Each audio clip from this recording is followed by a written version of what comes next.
The Young and the Restless spoilers. Thurdays, full November 20th, 2025. Nikki Newman had thought she could enjoy a quiet afternoon, but the universe of Genoa City was never designed for quiet, especially when it came to the tangled history between the Newmans and the Abbotts. The moment she stepped into society, the familiar murmur of conversations seemed to dim around her as she spotted Jack Abbott waiting at their usual table near the window. The two had shared a complicated friendship shaped by decades of rivalry, loyalty, and wounds that had never fully healed, yet there was something grounding about seeing him again. Jack stood as she approached, his expression softening with genuine affection, and for a moment, the chaos of her current life felt like it could pause long enough for her to take a breath. They both ordered lunch, and after the waitress left, Jack wasted no time diving into the topic he knew was boiling beneath Nikki's calm exterior. He leaned back, studying her with that perceptive Abbott gaze. "So," he began, "how's Victor handling everything?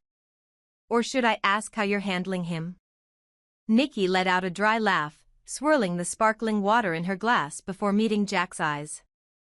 "You know Victor. He and his obsessions, they don't fade. I swear, he and you will be dancing until the end of time." Jack smirked, raising a brow. "Dancing?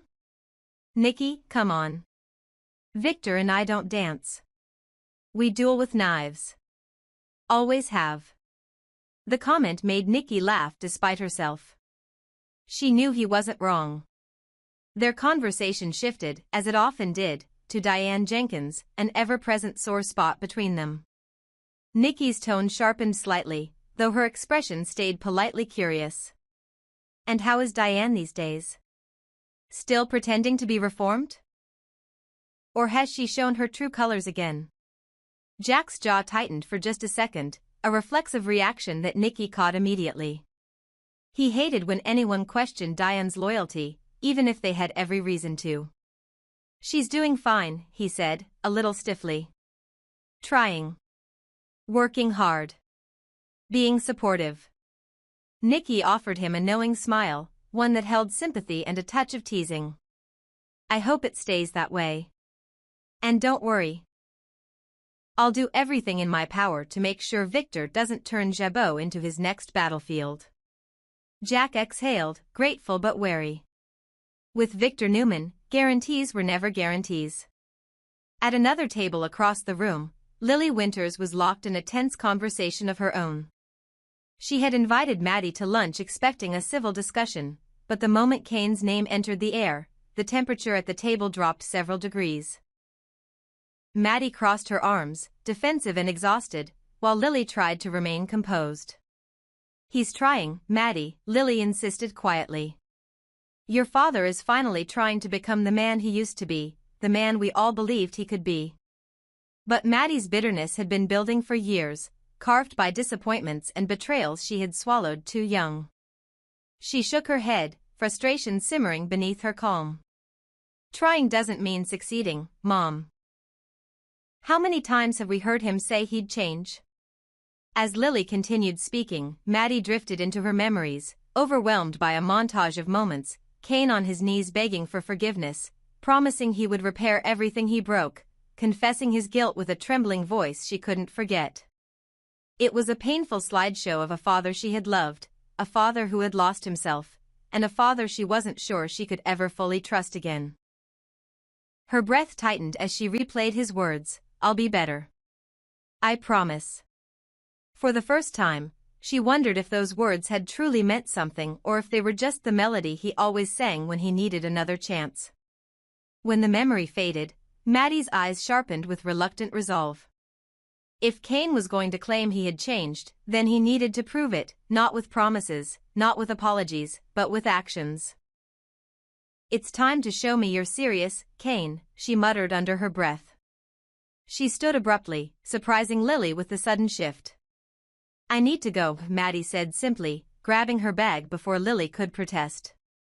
She left the restaurant with a mix of determination and dread, unsure whether she was walking toward healing or heartbreak.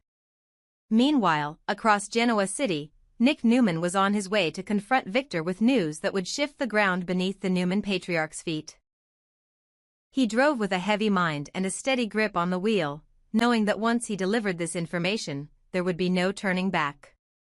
Victor Newman wasn't just a father, he was a force, a storm, a man whose reactions could shape the fate of an entire family, and Nick knew the news he carried would ignite something powerful. And somewhere else, Phyllis Summers was making decisions of her own.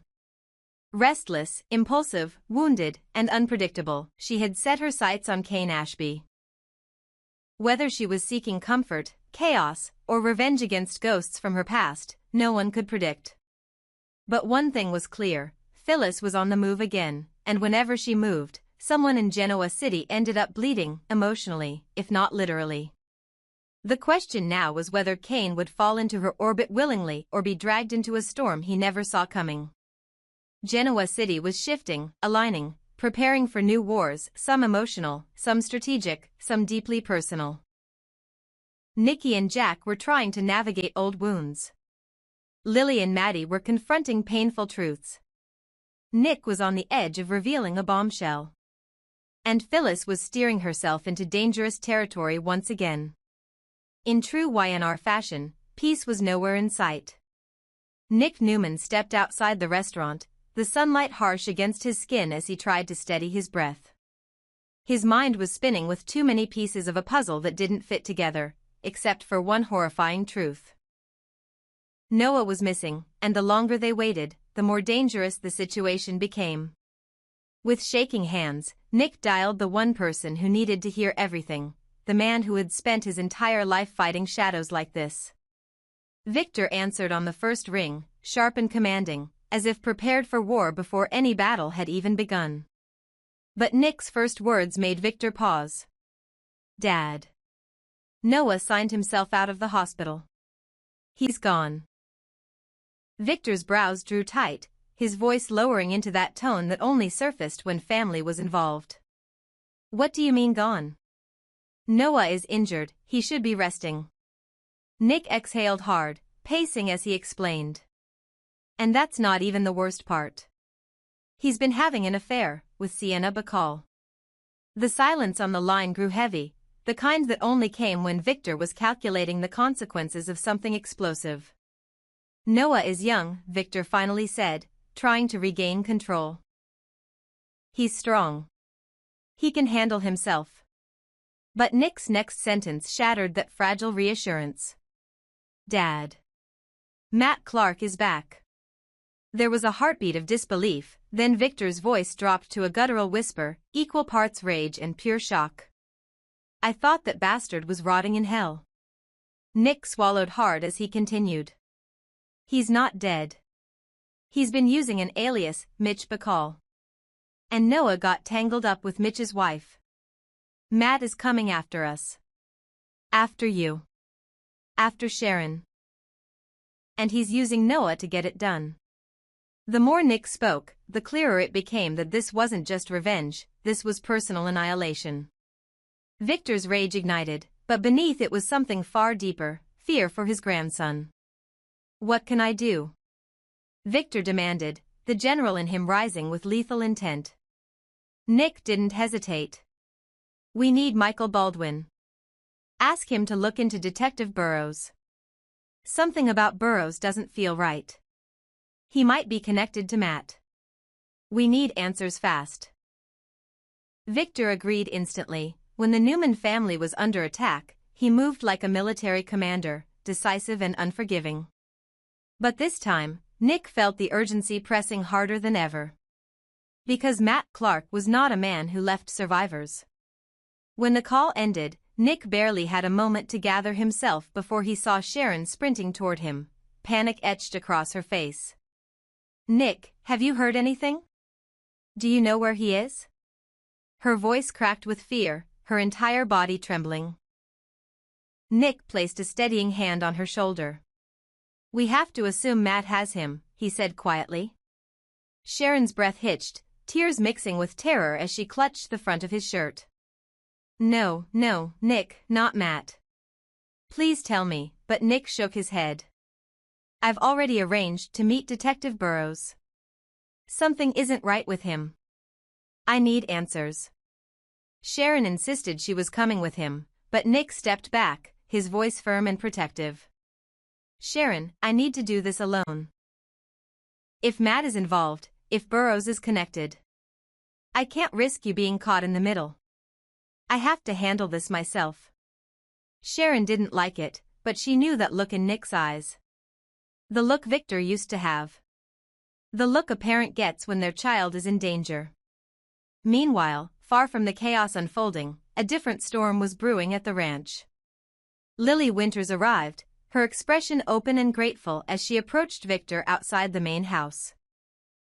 For once, there was no tension between them, only a mutual respect built on shared history and unspoken understanding. Victor greeted her warmly, asking about the twins, about Hamilton Winters, about life in general. Lily smiled, appreciative of his interest, but her visit was not purely social. Eventually, her tone shifted as she crossed her arms and studied him with curiosity. Victor, did you really steal Kane's program? The one he was developing? Victor raised a brow, half amused, half challenged. Do I look like a man who needs to steal anything? I merely protected what should have never been vulnerable. Lily nodded slowly, but her eyes sparkled with something between teasing and admiration. So you're the one with all the power now, huh? Victor waited for the criticism he expected, but instead Lily surprised him with something else entirely. Actually, thank you, she said softly. Victor stared at her, taken aback. For what? She exhaled, her shoulders lowering as if lifting a weight. That theft, whatever we want to call it, was a wake-up call for Kane. He told me he finally understands what he almost lost. His pride, his work, his family. Maybe it took losing his program to make him see clearly. He says he's learned his lesson. Victor leaned back slightly, considering her words, seeing sincerity where most people brought accusation. Well, he replied, sometimes people need a push. Or a shove. For a moment, Lily smiled, genuine, relieved, hopeful. But Victor's mind drifted almost immediately back to Noah, back to Matt Clark, back to the blood-stained ghosts of the past that refused to stay buried. Lily didn't know yet how close danger was inching toward all of them. She didn't know that Victor Newman was preparing for a war only he understood. A war that was already unfolding, piece by piece. As the sun began to set over Genoa City, every thread tightened. Nick was on his way to confront a detective he no longer trusted. Sharon was praying for a miracle. Lily was placing new hope in Kane. And Victor Newman was preparing for a fight that would force him to face the darkest enemy he ever created. And somewhere in the shadows, Matt Clark was smiling. Deep beneath the Bacall property, hidden behind reinforced concrete and a maze of outdated electrical panels, the secret room felt like a tomb carved for the living. The air was stale, heavy with the metallic scent of rust and old machinery. Noah Newman had no idea how long he had been unconscious, hours, maybe longer, but when he finally opened his eyes, the dim, flickering light above him made his stomach twist with dread. His wrists were bound, his body aching, but his mind snapped awake instantly when he heard the familiar voice in the shadows. Sienna Bacall. Except she didn't sound like the woman he had been with. Soft, conflicted, affectionate one moment and terrified the next. This Sienna was sharp, restless, pacing like a trapped animal. Why did you bring him here? She hissed. This wasn't the plan, Matt. Noah's heart clenched painfully. He hadn't seen Matt yet, but he could hear him, a low, amused rumble of cold satisfaction. That voice alone was enough to freeze Noah's blood. Matt Clark. Alive. Watching him. Using him. Matt stepped forward into the weak light, his new face shadowed by the identity he had stolen, yet unmistakably carrying the cruelty Noah remembered hearing about since childhood. He wasn't Mitch Bacall anymore, not really. Mitch had been the disguise. Matt Clark was the weapon. The plan changed, Matt said calmly. Noah gave me a gift without even knowing it. He leaned closer, his eyes glittering with that unhinged joy only a true predator possessed. The son of Nick Newman. The grandson of Victor Newman, the living reminder of everything that should have died with Sharon. What better leverage could I ask for? Noah struggled against the binds, fury bubbling beneath his fear. You're insane, he spat, his voice cracking. This has nothing to do with me and Sienna, but before he could finish, Sienna stepped closer, her voice trembling not with fear but with something far more destructive, resentment. Do you want to know the truth, Noah? She whispered. You think we were having an affair. You think I came to you because I wanted out. But you don't know anything. Her tone sliced through the room like broken glass, and Noah felt the ground tilt beneath him. Matt folded his arms, watching like a puppeteer who had waited for this moment. Go on, he said to Sienna. Tell him. He deserves to know what part he played in all this. Sienna hesitated, torn between defiance and exhaustion, then finally exhaled. I never loved Mitch, she began, her voice thick with bitterness. I was never really his wife. I was never free to choose anything, not who I married, not where I lived, not who I spoke to. Mitch Bacall was just the mask Matt used to slip into this world again, and I was the accessory that came with the role. Noah's breath hitched. So you were forced into this? But the look she gave him wasn't pleading, it was complicated, layered, wounded, but not innocent. I was trapped, she admitted, but I also made choices. And one of those choices was you. Matt let out a dark, approving laugh. Sienna continued, tears gathering but refusing to fall. You were never just a fling, Noah. You were a weakness. A mistake. And mistakes get people killed when they're tied to someone like Matt. Noah felt a wave of nausea crash over him. It wasn't the affair itself, it was the realization that he had become a pawn long before he even knew there was a game. So what now? He said with quiet fury. You two are just going to use me as bait? As leverage? Matt, this won't bring Sharon back into your grasp. This won't erase your failures. Matt's expression twisted into something colder, darker. This isn't about Sharon anymore, he whispered, stepping so close that Noah could feel the heat of his breath. This is about Victor Newman. The man who thinks he owns the world. The man who believes he can bury anyone who stands in his way. Well, not this time. This time, I bury him. Noah felt his pulse hammering in his throat. You can't win, he managed through clenched teeth. You're alone. Matt smirked and turned toward Sienna. Am I? Sienna flinched, not because she feared Matt, but because she feared herself. And that was the moment Noah understood, Sienna was not merely a victim.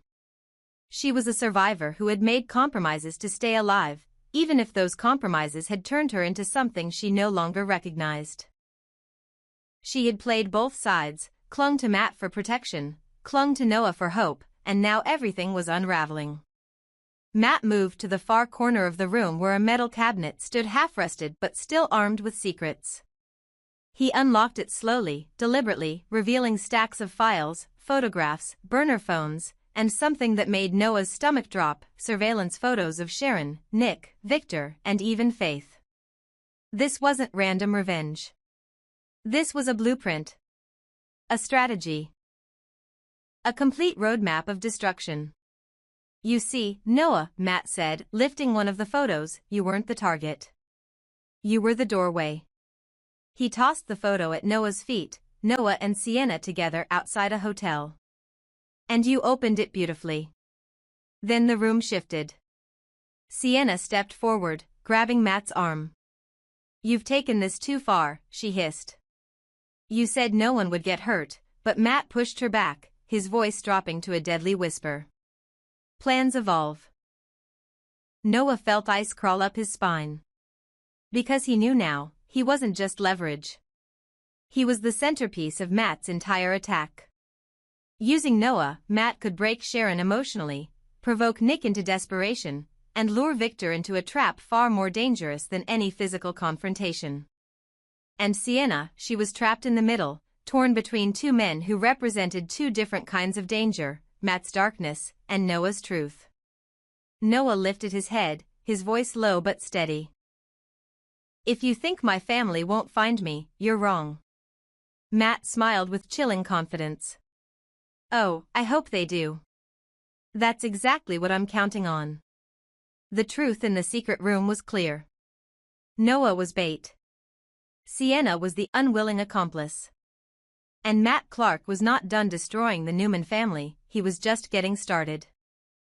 Lily's gratitude toward Victor for jolting Kane awake with the stolen program came with a bitter aftertaste she couldn't ignore. As she sat across from him at the ranch, the breeze moving gently through the open terrace, she finally let the rest of the truth spill out. Yes, the theft had forced Kane to confront his own arrogance. Yes, it had made him realize how fragile his position really was. But that didn't change what the program itself represented. She folded her hands, her tone calm but firm as she told Victor that Kane's software was dangerous, too powerful, too easily twisted, the kind of thing that could be weaponized if it landed in the wrong hands. It could manipulate information, tilt markets, and destroy reputations at the press of a button. It might have been the wake-up call he needed, she admitted, but it's also something that never should have existed. It needs to be shut down, for his sake, and for everyone else's. Victor listened, expression unreadable, committing every word to that ruthless internal ledger where he kept track of risk, opportunity, and leverage. He didn't argue. He simply nodded slowly, as if filing away the warning for later, knowing that destruction and preservation often walked hand in hand in his world. Their conversation was interrupted by the sound of footsteps on the stone path. Adam Newman approached, hands in his pockets, carrying the subtle swagger of a man who was always thinking 3 moves ahead. Lily rose gracefully, offering a brief smile before excusing herself, leaving father and son alone in a quiet pocket of tension. The moment she was gone, Victor's demeanor shifted, the softness he reserved for Lily giving way to the steel he reserved for business and war. He turned to Adam, eyes narrowing with intent. There wasn't time for pleasantries. Victor laid out the situation with chilling efficiency. Matt Clark was back, operating under the stolen identity of Mitch Bacall, and using Noah as leverage in a revenge campaign that threatened not just the family but the Newman legacy itself. Victor didn't bother sugarcoating the danger. He needed information, and he needed it fast. "Find out everything you can about Matt Clark," he ordered. "Who's backing him, who's helping him, where he's hiding. I want his entire network exposed." Adam's eyes glinted, a mixture of intrigue and opportunity. He agreed, but before Victor could move on, Adam shifted the conversation toward another battleground entirely. He revealed that he had already been digging into Abbott Communications and had uncovered something vital. The financial backbone of the entire media operation was Jill Abbott. It was Jill's money propping up a platform that could defend the Abbotts, shape public perception, and interfere with Newman's strategy whenever it suited them. "If we can convince her to cut the funding," Adam suggested, "Abbott Communications will crumble before it ever becomes the shield they need. Especially if we hit them right at launch." Victor considered this with that slow, calculating stare that had terrified competitors for decades. Adam leaned in slightly, asking if Victor could get Jill to pull back. It wasn't an easy task. Jill Abbott didn't scare easily, but Victor relished difficult opponents. "I'll do what I can," he replied, already thinking of the pressure points he could hit. Adam nodded, satisfied. "We pull the plug during the rollout," he said, "and while they're scrambling to contain the damage, you'll have a clear shot at Jabot." Victor's gaze hardened, the outline of the future forming in his mind. Let the Abbotts choke on their own chaos first. Once they were weakened, he would turn fully toward Jabot and finish what he believed should have been finished long ago. Across town, another kind of war was unfolding, one far more intimate, far more impulsive, and just as destructive in its own way. In a hotel room at the GCAC, Phyllis Summers and Kane Ashby were wrapped in a moment that was less about romance and more about escape. One look, one touch, and the distance between them had dissolved into charged silence. Phyllis tugged impatiently at Kane's shirt, fingers curling in the fabric before ripping it open, as if tearing through the last of his restraint. He responded with equal heat, sliding her dress from her shoulders, brushing aside every reason to think, every warning echoing in the back of his mind. They stumbled toward the bed, laughter tangled with urgency, and fell onto it in a rush of shared need and poor judgment, surrendering to a brief, reckless connection that both of them knew would echo long after the sheets cooled. When it was over and the first wave of adrenaline had faded, reality crept back in, soft but relentless. The room felt smaller, heavier, the silence between them suddenly significant. Kane lay beside her, breath evening out, but his mind already clicking back into motion. "What happens now?" he asked quietly, unsure whether he wanted reassurance or permission. Phyllis turned her head, eyes glittering with something unreadable, amusement, calculation, maybe a touch of genuine affection, but not commitment. "That's up to me," she said softly, the words playful on the surface but edged with absolute control. She wasn't promising anything. She wasn't anchoring him. She was keeping the power exactly where she liked it. To break the tension, he reached for something simple, something human. He grabbed the phone and called room service, ordering a chocolate soufflé as if they were just any couple enjoying a stolen afternoon. Phyllis laughed lightly, leaning over to kiss him before slipping off the bed and heading into the bathroom. "I'm going to freshen up," she said, disappearing behind the door. Water began to run, the sound of the shower a soft backdrop to the new silence in the room. But Kane's mind was no longer on dessert or post-affair bliss. As soon as the bathroom door clicked shut, he sat up, eyes scanning the room with a sharper purpose. Somewhere in this room, Phyllis had the laptop he needed access to. Whether it was for information she held on Victor, on Newman Enterprises, on Kane's own stolen program, or something even darker, he wasn't entirely sure. But he knew Phyllis didn't move without ammunition, and lately, everything in his life revolved around information, leverage, and survival. He moved quietly, opening drawers, checking under folders and behind decorative items, rifling through the clutter on the desk until finally he saw it, her laptop, tucked into her bag, hidden but not well enough. He pulled it out carefully and placed it on the table, fingers hovering over the keyboard. If he could access her files, if he could see what she was really doing, maybe he could gain back a fraction of control in a life that had spiraled far beyond his plans. Kane powered it on, but his confidence hit a wall the moment the password prompt appeared. He tried the obvious first, her name, her daughter's name, a few birthdays he thought he remembered, combinations of words tied to memories they had shared, but each guess was met with a cold, immovable incorrect password. With each failed attempt, his frustration grew, not just at the machine but at himself, for getting involved with Phyllis without fully understanding what she wanted, for thinking he could outmaneuver someone who had made a career out of surviving chaos. He didn't realize that the faint sound of the water had stopped. From just inside the bathroom doorway, hidden by the frame and the angle of the wall, Phyllis watched him through the narrow gap, her expression shifting from mild curiosity to cool assessment. She saw the laptop open, saw him typing, saw the tension in the set of his shoulders. She didn't move. She didn't step out and confront him. Instead, she simply observed, absorbing the truth she had suspected all along. Kane was not just there for comfort or distraction. He had his own agenda. In a twisted way, that almost reassured her. It meant they were playing the same game, just from different sides. And Phyllis Summers always preferred to know exactly what kind of battlefield she was standing on. Eventually, Kane gave up, closing the laptop with a quiet sigh, trying to erase any evidence of what he had done before she returned.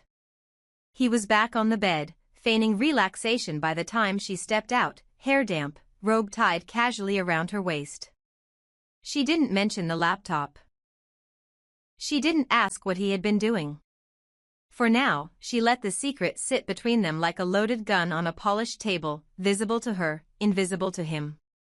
The soufflé arrived, and they shared it with easy smiles and flirtatious glances, both of them pretending the balance of power hadn't just shifted in the space of a few quiet minutes. Downstairs at the GCAC, the world moved as usual.